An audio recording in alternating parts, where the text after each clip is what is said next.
بسم اللہ الرحمن الرحیم۔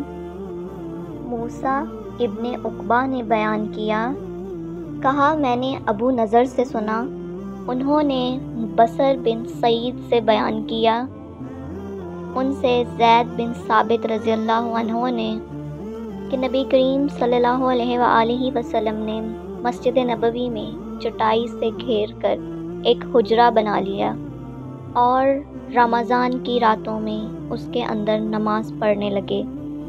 پھر اور لوگ بھی جمع ہو گئے تو ایک رات حضرت صلی اللہ علیہ وآلہ وسلم کی آواز نہیں آئی۔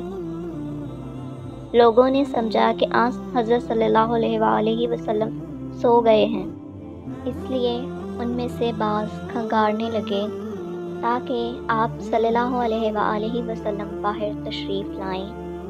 پھر حضرت صلی اللہ علیہ وآلہ وسلم نے فرمایا کہ میں تم لوگوں کے کام سے واقف ہوں، یہاں تک کہ مجھے ڈر ہوا کہ کہیں تم پر یہ نماز تراویح فرض نہ کر دی جائے، اور اگر فرض کر دی جائے تو تم اسے قائم نہیں رکھ سکو گے۔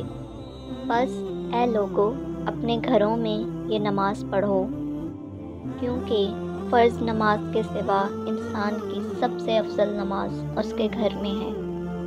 صحیح بخاری حدیث نمبر 7290۔